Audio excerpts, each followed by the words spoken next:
Good morning, it's 9:15 AM, and that was You'll Never Be Alone by Moon on Greatest Hits Radio 105 FM. I'm your host Darren Gibbs, and I'll be with you for the next couple of hours.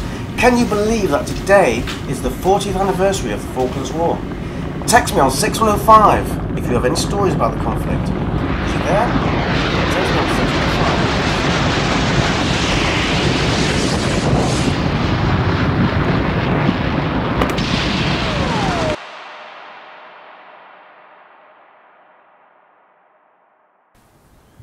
The Falklands War. I was there 40 years ago. What do I remember? I remember everything. It's something I will never forget. 19-year-old, general duties Marine, I put in to go to the Falklands for 1 year.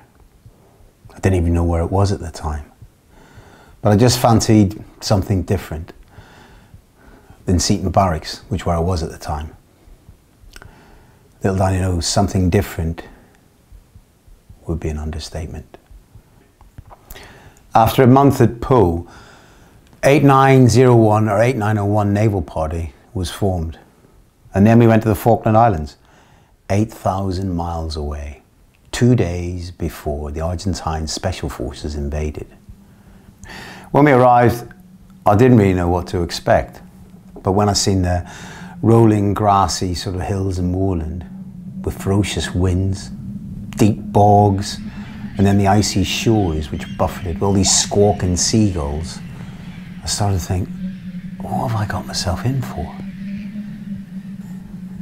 And Moody Brook Barracks wasn't no better, with its peeling paint on this dirty old muddy road, an old Land Rover with the Union flag just fluttering in the wind.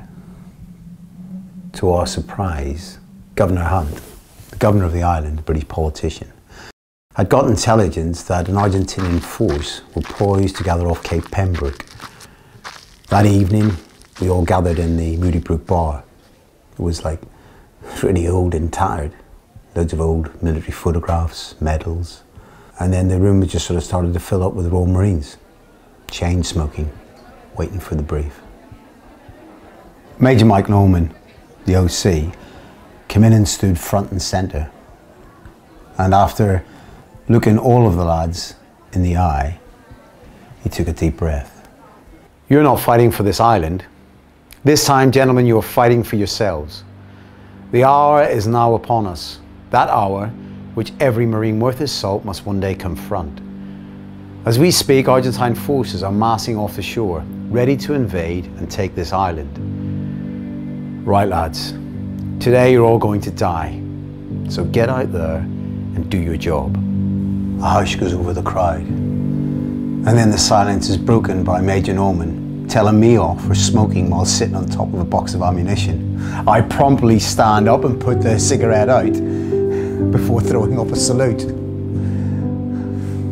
Later, the Marines from 8901 started to get armed up. We grabbed our weapons and grenades. We started to calm ourselves out with camp cream. I was a GPMG gunner, so I had belts of ammunition 7.62 draped over my shoulders. The plan was to engage the Argentinians on the beach. So at 0200 hours, we were at Hooker's Point. I had my gun positioned, looking through the grass onto the beach. The wind, the noise, the waves crashing in the ocean were overwhelming. And then radio silence was broken when we were told no reinforcements.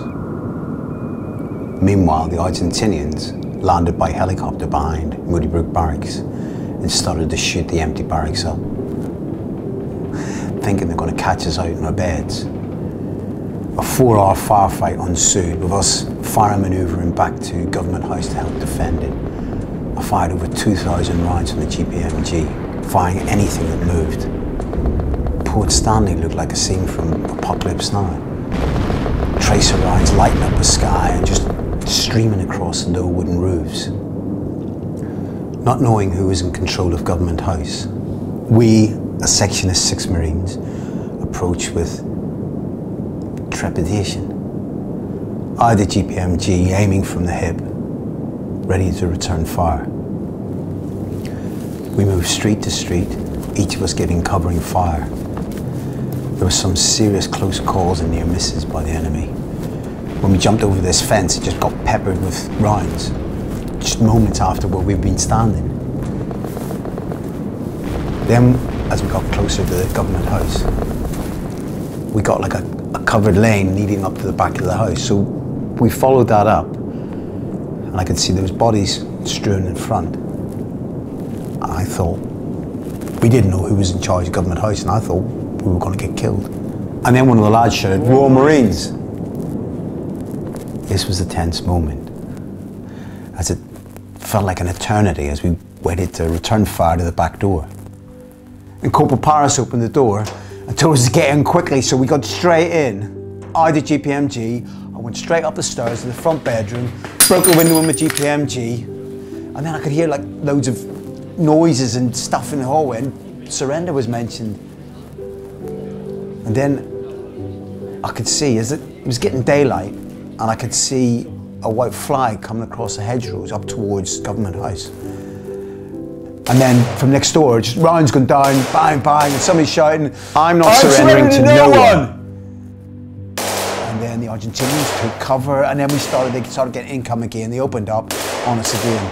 And then I could hear the governor and Major Norman come in and say, "It's a ceasefire, you fools, hold your fire." About an hour later, on the 2nd of April, once the boss and the governor had restored order, they told the Marines to lay down their arms. And then we went outside with our hands in the air and confused look on our faces into a photo shoot. And those pictures were all over the international press the next day. And then we were ordered to empty our pockets and lie down in the street. At this moment, I thought we were all going to be shot. I didn't know what to expect. 19 years old, still wet behind the ears. So I laid down quite gently, all the adrenaline still pumping through our veins from the firefight the night before. Then we were told to stand up by General Garcia, and he came along and shook our hands. "You are very brave men." Then we sat on the lawn as they took down the Falklands flag. We were exchanging dates or stories from the battle, and then we were wondering about Section 4. We were still basically evading capture. Then they put us into the back of an armoured personnel carrier, and I thought they were going to take us to our death. But instead they took us to Moodybrook Barracks, which was destroyed and bullet-ridden, and told us we had 10 minutes to collect our personal items. Not surprisingly, the barracks had been ransacked and looted. They gave us 10 minutes, so we went in, got round as much kit as we could, and got ourselves back in the armoured personnel carrier. And then we headed towards the airfield. I can remember being really exhausted, looking out as we went past Port Stanley, heading towards the airfield. One of the Argentinians asked, "Are you going to be coming back?" And one of the Royal Marines said, "So right, we'll be back." And that really took the old smug look off the Argentine's face. Later that night we ended up in South Argentina, and then to Montevideo via 2 plane journeys. And then it was a bus ride to a 4-star hotel, which felt a bit surreal as we sat there, still in calm cream from the battle, and eating probably the best steak I ever tasted in my life, drinking a beer, while still being prisoners of war under house arrest. A couple of hours later, an RAF plane took us back to the UK. And we were quite worried about what sort of reception we get being a defeated force. And we were greeted by a lot of solemn-faced military officers, but there was no need to worry because the Commandant General, Sir Stuart Pringle, was there, and he got out of his wheelchair and shook our hands and said that we'd be going back with the task force. After a week's leave, they flew us to Ascension Island, where the task force mobilisation was all underway. We got accommodated in accommodation just up the volcano on the edge of the jungle, looking down on their warships in the bay. That time spent zeroing weapons and doing physical training was like paradise to me. Eventually we were moved offshore to Canberra, which had been turned into a troop ship. And we were put on F deck, which was the same deck as the Dobie crew and their room boys. Obviously with the Royal Marines' dark sense of humour, there was much fun to be had. Of course, we just use that when we're in, I suppose, stressful situations. Life on board was just one of continuous training. Physical training, weapons, maps, interrogation, escape and evade, all covered. On board, we had a certain level of notoriety for being the ones that surrendered. So we got quite a bit of stick off the paras. They shared a bar with 4-2 Commando, which we joined. But Banda was generally friendly until the General Belgrano got sunk. And then the atmosphere changed. And in my eyes, everything just became real. Waiting on board was the worst part of the landings. It was like being on a floating coffin waiting to be blown out of the water by an Exocet missile. We just wanted to get out and fight. Dry landings, we were told, from the landing craft. And then when I stepped off the ramp, up to my armpits, an ice cold sea.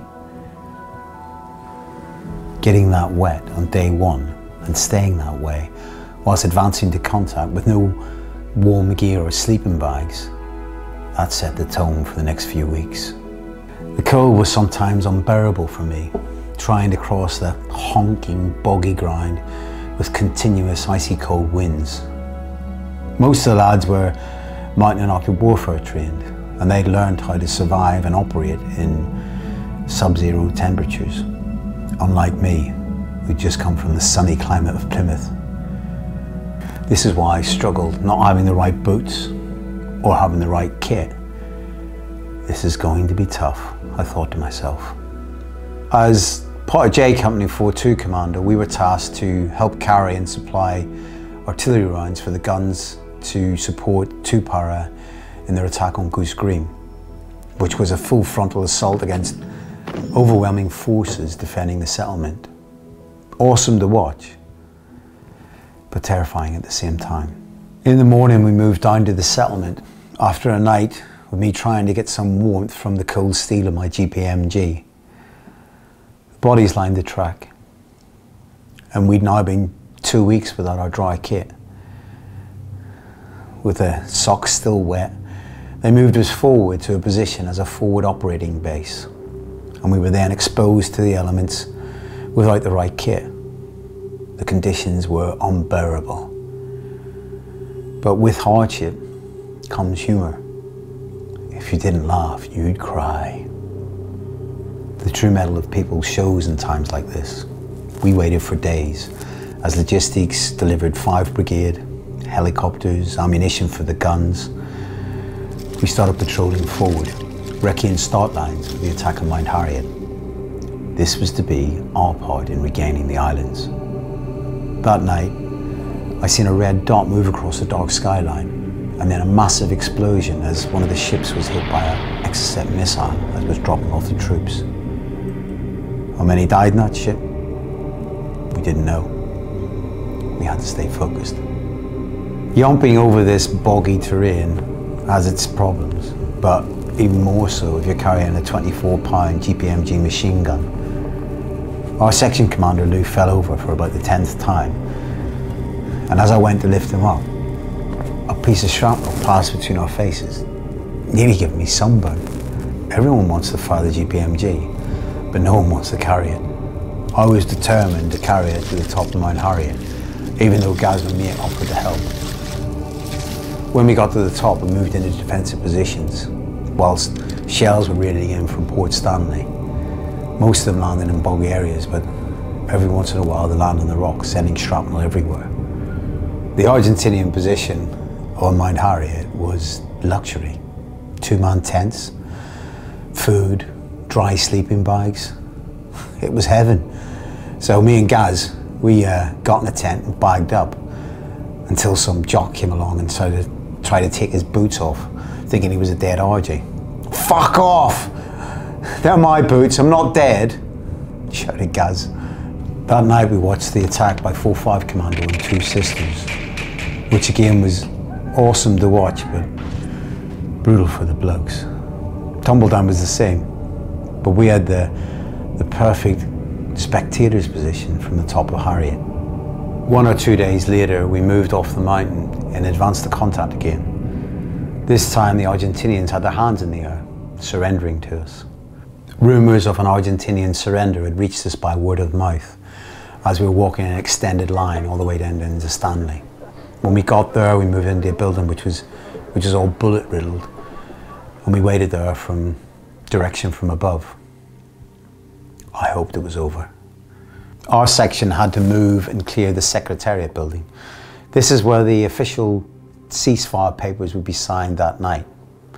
The 6 of us, still honking, were slouching at the foot of the stairs that led up to where the general, Argentinian general, and our own J.J. Moore would sign the papers. General J.J. Moore and his entourage came walking through, and they looked at me like I was a piece of shit in their boots, and bollocked Lou for not standing to attention as he walked through the hall and up the stairs. Oh well, always in the shit, it's just the depth that varies. Then we went out and we met up again with the rest of Naval Party 8901, and we had a bit of an unexpected piss up around the dining table at Government House, which went on till about, well, in the early hours of the morning, when the rest of the lads had to escort the Argentinian prisoners to the airfield. Roles reversed once again. My feet were in shit order, so they left me behind. So I had a bit of a rummage and found quite a few souvenirs, including a pair of the General's boots from under his bed, which I wore, and a photo album of visits by Mr. Galtieri himself, which I proffed. One last thing to do before we left, and that was the photograph of Naval Party 8901 raising the Falkland Islands flag back up the flagpole where it was removed on the 2nd of April. Then we were airlifted to the Canberra for the journey home and the victory celebrations.